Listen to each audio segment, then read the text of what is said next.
નમસ્તે વિદ્યાર્થી મિત્રો, જ્ઞાનપટ શૈક્ષણિક સંકુલના ઓનલાઈન એજ્યુકેશનમાં તમારા બધાનું હાર્દિક સ્વાગત છે.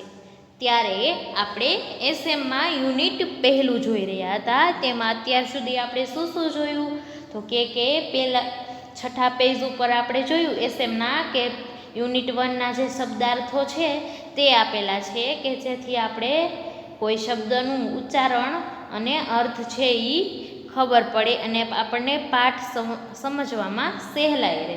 પછી આપણે જોયા એમસીક્યુ, જેમાં આપણે જોયું હતું કે 4 આપણને વિકલ્પ આપેલા હોય અને પ્રશ્ન પૂછેલો હોય, તેમાંથી આપણે સાચો જવાબ આપવાનો. અને પછી આપણને આપેલું હતું કે ઉપર કોઈ કાવ્યની પંક્તિઓ આપેલી હોય અથવા કોઈ પેરેગ્રાફ આપેલો હોય, તેની નીચે આપણને પ્રશ્ન પૂછેલા હોય, એ પ્રશ્નના આપણે જવાબ આપવાના હતા. તો ત્યાં સુધી આપણે જોયું હતું. હવે પેજ નંબર 8 ઉપર જે આપેલું છે એસએમના ધોરણ 6ની એસએમ છે પેજ નંબર 8 ઉપર કે choose the correct word from brackets and fill the blanks. એટલે કે આપણને ખાલી જગ્યા આપેલી છે તે માટે જે 2 ઓપ્શન આપેલા છે એમાંથી એક આપણે પસંદ કરવાનો અને તેના વડે આપણે ખાલી જગ્યા છે એ પૂરવાની છે. આ એસએમ છે એટલે આપણને આમાં જવાબ તો આપેલા જ છે, પણ આપણે સમજતા જઈએ. તો કે પહેલાંમાં શું કીધું છે, there are 25 students in my class, અને કૌંસમાં ધેર અને ધેર એમ 2 આપેલા છે. તો એનો જવાબ શું આવે તો કે ધેર એટલે ધેરા. પછી બીજું પૂછ્યું તો કે it was a bad day, તો એમાં કૌંસમાં બેડ અને બેડ 2 આપેલું છે. તો કે પેલું બેડ એટલે BAD, બેડ એટલે થાય ખરાબ, અને BED બેડ એટલે થાય સુવાનો આપણો જે પલંગ હોય તે. તો શું આવશે સાચો જવાબ તો કે બેડ, પણ ક્યું તો કે પેલું BAD વાળું બેડ. પછી ત્રીજું છે ધેર વર, ખાલી જગ્યા આપેલી છે જ્યાં આપણને જવાબ આપણે એસએમ છે એટલે આપેલો જ હોય. There were only 5 student in the class, તો આપણને કૌંસમાં 2 આપ્યું છે, વોઝ અને વર. તો મેં જેમ આગળ શીખવાડ્યું હતું કે વોઝ ક્યાં આવે અને વર ક્યાં આવે, તો બહુવચન છે તો સ્ટુડન્ટ્સ એટલે કે 5 સ્ટુડન્ટ એટલે 1 કરતાં વધારે થયા, બહુવચન થઈ ગયું એટલે વર આવ્યું ત્યાં. પછી ચોથું શું છે તો કે mister Joshi was not in warm, પછી શું આવશે ખાલી જગ્યામાં, એમાં તો આપેલું જ છે ક્લોથિસ, અને આપણને 2 ઓપ્શન આપેલા છે કે ક્લોથ અને ક્લોથિસ. ક્લોથ એ એક વચન છે અને ક્લોથિસ છે એ બહુવચન છે. કપડું અને કપડાઓ, તો એમને શું નહોતું પહેર્યું, ગરમ કપડાઓ, એટલે ખાલી જગ્યામાં શું આવ્યું ક્લોથિસ. પછી પાંચમું છે ધ રેઇન સ્ટોપ્ડ, ખાલી જગ્યા નાઇટ, ઇન અને એટ, આપણને કૌંસમાં 2 ઓપ્શન આપેલા છે. તો શું આવે એટ, ક્યારે વરસાદ અટકી ગયો હતો તો કે રાત્રે, તો શું આવશે એટ.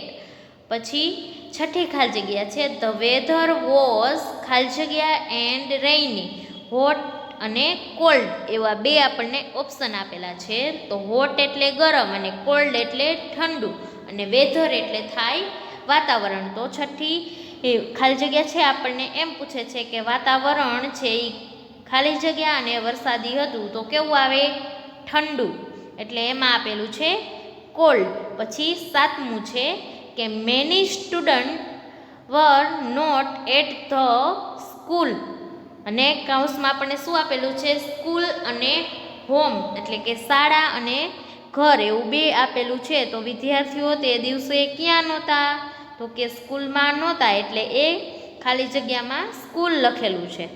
પછી આઠમું ધેર વોઝ નો સનશાઇન, એટલે કે સનશાઇન એટલે કે સૂર્યનો તડકો, રેન અને વરસાદ, એટલે તે દિવસે વરસાદ નહોતો, વરસાદ હતો એટલે શું નહોતું સનશાઇન, એટલે કે તે દિવસે તડકો નહોતો, એટલે 8મા પ્રશ્નની ખાલી જગ્યામાં આવે સનશાઇન. પછી 9મું તો કે the room was like a freezer, તો એમાં રૂમ કેમ આવ્યું તો કે ફ્રીઝર જેવું શું લાગી રહ્યું હતું? તો કે ક્લાસરૂમ છે ઈ. અને સ્કૂલ છે એ તો કેના જેવી લાગી રહી હતી? રેફ્રિજરેટર જેવી. તો આપણને 10મું એવું જ પૂછ્યું છે કે ધ સ્કૂલ વોઝ લાઈક, તો આપણે અત્યારે જ મેં કીધું કે સ્કૂલ કેવી લાગી રહી હતી? તો કે રેફ્રિજરેટર જેવી. તો આપણે કાઉન્સમાંથી એ શબ્દ પસંદ કરી અને ખાલી જગ્યામાં પૂરવાનો. તો આપણને પરીક્ષામાં પણ આવું પૂછાય કે ખાલી જગ્યા આપેલી હોય અને તેની સામે 2 પ્રશ્ન આપેલા હોય. તો હવે આપણે પાઠ છે એ કેટલી વખત જોયો હતો? કે એકવાર પાઠ્યપુસ્તકમાં જોયો, તે પછી આપણે જ્યારે અભ્યાસની શરૂઆત કરી ત્યારે એક વખત રિપીટ કરી, પછી આપણે એસએમમાંથી જોયું. તો હવે તો આપણને પાઠ છે એ સમજાઈ ગયો હોય. તો આપણે તે સમજી વિચારી અને પછી એ ખાલી જગ્યા આપણે ઓપ્શન પસંદ કરી અને પૂરવાની પરીક્ષામાં. પછી હવે આપણે આગળ જોઈએ. તો આગળ શું છે? તો કહે કે આગળનો પ્રશ્ન કંઈક આવો છે કે સે whether the following are true or false. એટલે કે અહીંયા આપેલા જે વાક્યો છે એ સાચા છે કે ખોટા એ આપણે કહેવાના છે, જે આપણને પરીક્ષામાં પણ પૂછાય છે. અત્યાર સુધીમાં 5 ધોરણ સુધીમાં ગુજરાતી, સંસ્કૃત, હિન્દી એ બધા જમાં તમે સાચા ખોટા તો કરેલા જ હોય. તો સાચું હોય તો આપણે અહીંયા ટ્રુ લખવાનું અને ખોટું હોય તો આપણે ફોલ્સ લખવાનું. તો આપણે જોતા જઈએ. તો કે there were 5 student in the class that Monday. એટલે કે તે દિવસે ક્લાસમાં સોમવારે 5 વિદ્યાર્થીઓ હતા. તો આ વાક્ય આપણે પાઠ સમજાય એટલે ખબર પડે કે હા વાક્ય આવું જ આવ્યું હતું, પાઠમાં આવું જ હતું, એટલે આ વાક્ય સાચું છે. તો સામે ટ્રુ કરેલું જ છે. પછી બીજું વાક્ય તો કે it was warm on Monday. એટલે કે સોમવારના દિવસે ગરમી હતી. તો આ વાક્ય ખોટું આવે, કારણ કે આપણે પાઠમાં જોયું હતું કે સોમવારના દિવસે વરસાદ હતો એટલે ઠંડી હતી. પછી ત્રીજું વાક્ય છે Mr Joshi was present that Monday. એટલે કે મિસ્ટર જોશી છે એ તે સોમવારના દિવસે હાજર હતા. તો આ વાક્ય સાચું છે, કારણ કે પાઠમાં પણ એવું જ આપેલું છે કે મિસ્ટર જોશી છે એ સોમવારના દિવસે હાજર હતા. પછી mister Joshi was at school the next day. એટલે કે મિસ્ટર જોશી છે ત્યાર પછીના દિવસે પણ સ્કૂલે આવ્યા હતા.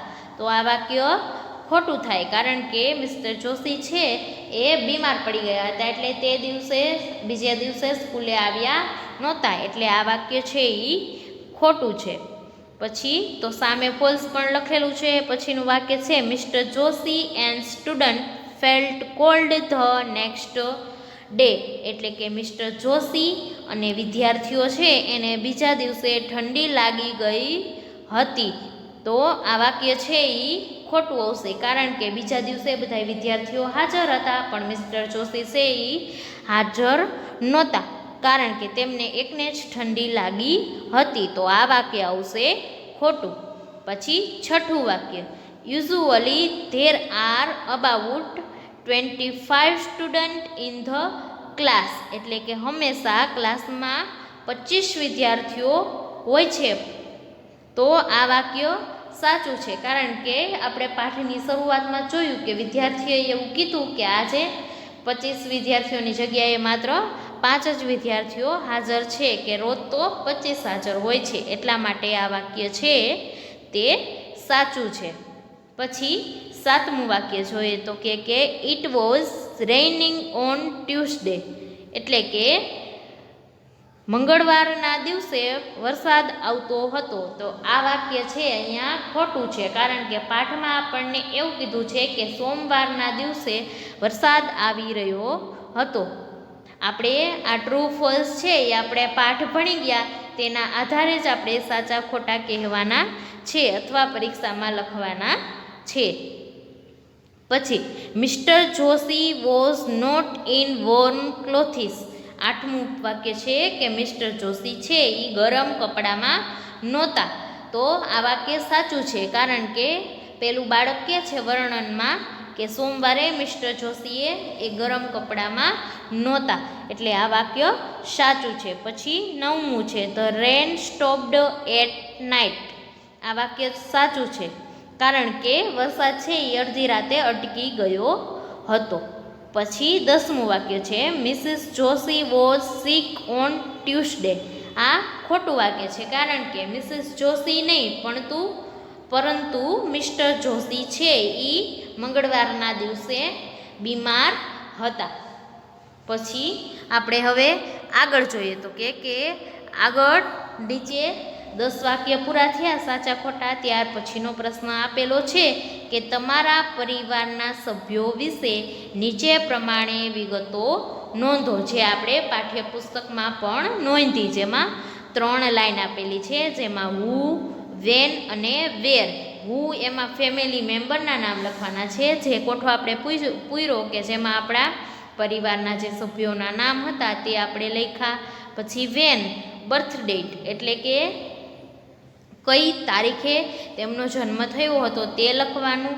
પછી બર્થ પ્લેસ એટલે કે કઈ જગ્યાએ તેમનો જન્મ થયો હતો તે લખવાનું. એટલે એસએમમાં તો આપણને કોઠો પૂરેલો છે જ. પછી આગળના પેજ ઉપર એટલે કે 9 નંબરના પેજ ઉપર આપેલા છે તે કોઠાને આધારે પ્રશ્નોના જવાબ. તો આપણે કોઠો જોતો જવાનું અને પ્રશ્નના જવાબ આપણે જોતા જવાના. તેવી જ પરીક્ષામાં આપણને કોઠો આપેલો હોય તો પહેલાં આપણે કોઠો પૂરવાનો અને પછી તેના આધારે આપણે પ્રશ્નના જવાબ લખવાના થશે. તો આપણે અત્યારે આ પ્રશ્નના જવાબ જોઈએ તો કે what was the age of your father in 2008.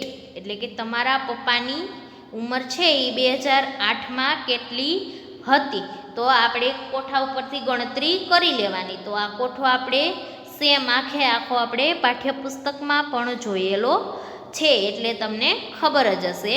તો તેમાં પૂર્યો હોય તો તેમાં પણ જોવું અને આમાં પણ જોઈ લેવું. તો આપણે ગણતરી કરીએ તો 30 વર્ષની ઉંમર થાય છે આ કોઠાને આધારે. તો શું આપણે જવાબ આપવાનો રહેશે કે my father was 30 years old in 2008. પછી સેકન્ડ પ્રશ્ન એટલે કે બીજો પ્રશ્ન છે where was your brother Born. તો આપણે આમાં આપેલું છે તેના આધારે જવાબ આપીએ તો કે my brother was Born in Vadodara. એટલે કે મારો ભાઈ છે એ વડોદરામાં જન્મેલો છે. પછી ત્રીજો પ્રશ્ન છે where was your mother Born. એટલે કે તમારા માતા છે એમનો જન્મ ક્યાં થયો હતો તો કે વડોદરામાં. તો આપણને વેરથી પ્રશ્ન પૂછો યોર એટલે કે તમારા વિશે પ્રશ્ન પૂછે છે તો મારે પછી મારા વિશે કેવું હોય તો યોરની જગ્યાએ શું આવી જાય માય, એટલે મારા વિશે વાત કરું છું એવું. એટલે ત્રીજા પ્રશ્નનો જવાબ આપ્યો કે my mother was Born in Vadodara. એટલે કે મારા માતાનો જન્મ એ વડોદરામાં થયો હતો. પછી ચોથું છે when was your sister Born. એટલે કે તમારા બેનનો જન્મ ક્યારે થયો હતો, કઈ તારીખે થયો હતો તો 6 ફેબ્રુઆરી 2003. એટલે કે 2003માં ફેબ્રુઆરીના 6 તારીખે મારી બેનનો જન્મ થયો હતો. પછી 5મો પ્રશ્ન પૂછે છે કે what is your mother's birth date. એટલે કે તમારી માતાની જન્મ તારીખ શું છે તો my mother's birth date is 12 February 1982. એટલે કે મારા માતાની જન્મ તારીખ 12 ફેબ્રુઆરી 1982 છે. જે આપણે કોઠો આપેલો છે તેના આધારે જ આપણે તેનો જવાબ આપવાનો. તો આવો તમને પરીક્ષામાં પણ પૂછાઈ શકે. આવા કેટલો કોઠો તૈયાર આપેલો હોય તેના આધારે જવાબ આપવાનો હોય, અથવા આપણે કોઠો આપણી જાતે બનાવી અને પછી તેના આધારે વાક્ય બનાવવાનો હોય, અથવા તો કોઠો આપણી જાતે આપણે પૂરો કરી અને તેમાંથી પ્રશ્નના જવાબ આપવાના પણ હોય છે. પછી આપણે એ આગળ જોઈએ તો કે આપણને એક પેરેગ્રાફ આપેલો છે. આપણને જે પાઠના પેરેગ્રાફ આપેલા હતા એવી રીતે આપણને આપણે પાઠ્યપુસ્તક બહારનો આપેલો છે, પણ આપણે તેનાથી પરિચિત હોઈએ, અત્યાર સુધીમાં ક્યાંક તો આવેલું હોય એવા વિશે જ આપણને પેરેગ્રાફ આપેલો હોય, તેને પણ આપણે પ્રશ્ન આપેલો હોય અને તે ફકરાને આધારે આપણે તેનો જવાબ આપવાનો હોય છે. તો આપણે જોઈએ તો કે શું કહે છે, તો કે ગાંધીજી વિશે આપણે ફકરો આપેલો છે, તો જોતા જઈએ આપણે. તો કે we celebrated 2 October as Gandhi Jayanti, એટલે કે આપણે 2 ઓક્ટોબર છે એને ગાંધી જયંતિ તરીકે ઉજવીએ છીએ. સેલિબ્રેટ એટલે ઉજવવું. વી લવિંગલી કોલ્ડ ગાંધીજી બાપુ, એટલે કે ગાંધીજીને આપણે પ્રેમથી બાપુ તરીકે ઓળખીએ છીએ. He was Born in Porbandar in 1869, એટલે કે તેમનો જન્મ પોરબંદરમાં, કેમનો જન્મ, તો કે ગાંધીજીનો જન્મ પોરબંદરમાં 1869માં થયો હતો. His father name was Karamchand and his mother name was Putlibai, એટલે કે ગાંધીજીના પિતાનું નામ કરમચંદ હતું અને તેમની માતાનું નામ પુતળીબાઈ હતું. His wife's name was Kasturba, એટલે કે તેમના પત્નીનું નામ, એટલે કે કેમના પત્ની, તો કે ગાંધીજીના પત્નીનું નામ કસ્તુરબા ગાંધી હતું. હી સ્ટડીડ ઇન રાજકોટ, એટલે કે તેમણે અભ્યાસ છે એ રાજકોટમાં કર્યો હતો. He believed in truth and non violence, એટલે કે તેઓ સત્ય અને અહિંસામાં માનનારા હતા, એટલે કે ગાંધીજી છે એ ટ્રુથ એટલે કે સત્ય અને નોન વાયોલન્સ એટલે કે અહિંસામાં માનનારા વ્યક્તિ હતા. He also believed in simplicity and equality. Simplicity એટલે કે સરળતા, સાદાઈ, અને ઇક્વાલિટી એટલે થાય સમાનતા, એટલે કે ગાંધીજી છે એ સમાનતા અને સરળતામાં માનનાર વ્યક્તિ હતા. હી ફોઇટ ફોર ફ્રીડમ, એટલે કે તેમને સ્વાતંત્ર્ય માટે લડાઈ કરી હતી. વી call him the father of the nation, એટલે કે આપણે ગાંધીજીને શેના તરીકે ઓળખીએ છીએ, તો કે રાષ્ટ્રપિતા તરીકે. અને ગાંધીજીનું પૂરું નામ શું હતું, તો કે ગાંધીજીનું પૂરું નામ મોહનદાસ કરમચંદ ગાંધી હતું. પછી હવે આપણે ફકરો આપેલો છે, એની નીચે આપણને પ્રશ્ન આપેલા છે અને 2 વિકલ્પવાળા પ્રશ્ન પણ આપેલા છે. તો હવે આપણે જોઈએ તો કે પહેલો પ્રશ્ન શું છે, તો કે when do we celebrated Gandhi Jayanti, એટલે કે આપણે ગાંધી જયંતિ છે એ ક્યારે ઉજવીએ છીએ, તો ક્યારે ઉજવીએ છીએ, તો કે 2 ઓક્ટોબર, એટલે કે 2 ઓક્ટોબરે. તો આપણે નીચે શું જવાબ લખવાનું, we celebrate Gandhi Jayanti on 2 October. પછી આપણે જોઈએ તો કે what was his wife's name. Second પ્રશ્ન એવો છે, બીજો પ્રશ્ન એવો પૂછે છે. તો આપણે પેરેગ્રાફમાં જોઈ લેવાનું શું નામ હતું, તો કે ગાંધીજીના પત્નીનું નામ કસ્તુરબા હતું, એટલે પ્રશ્નનો જવાબ શું આપેલો છે, his wife's name was Kasturba. પછી where did he study in Rajkot, એટલે કે ગાંધીજી છે ક્યાં અભ્યાસ કર્યો હતો, તો આપણે ફકરામાં જોઈ શકીએ છીએ, એમાં કીધેલું છે કે ગાંધીજીએ તેમનો અભ્યાસ છે એ રાજકોટમાં કર્યો હતો. પછી છે ચોથો પ્રશ્ન, જે આપણને એમાં ઓપ્શન આપેલા છે કે what was his father's name, એટલે કે ગાંધીજીના પિતાનું નામ શું હતું. તો આપણને 4 ઓપ્શન આપેલા છે, જેમાં આપણે ફકરામાં જોઈએ એટલે આપણને ખબર પડી જાય કે તેમના પિતાનું નામ શું હતું, જે આપણને એમાં જ આપેલું છે કરમચંદ ગાંધી, જે આપણને ઘાટું પણ કરેલું છે અને તેની નીચે લાઈન પણ કરેલી છે કે જેથી આપણને ખબર પડે કે પ્રશ્નનો સાચો જવાબ શું છે. પછી 5મો પ્રશ્ન છે, વોટ ડુ વી કોલ હિમ, એટલે કે આપણે બધા તેમને શું કહી અને સંબોધીએ છીએ અથવા ઓળખીએ છીએ. તો આપણને છેલ્લી લાઈનમાં કીધું ને ફકરામાં, અને આમ પણ આપણને ખબર હોય કે આપણે આ રાષ્ટ્રપિતા કોણ છે, તો કે ગાંધીજી. તો the father of the nation તરીકે આપણે ગાંધીજીને ઓળખીએ છીએ. તો અહીંયા આપણા અભ્યાસક્રમનું ચેપ્ટર પહેલું છે યુનિટ, તે આપણે પાઠ્યપુસ્તકમાં અને એસએમમાં પણ પૂરું કરીએ છીએ અને તમને તે સમજાઈ ગયું હશે.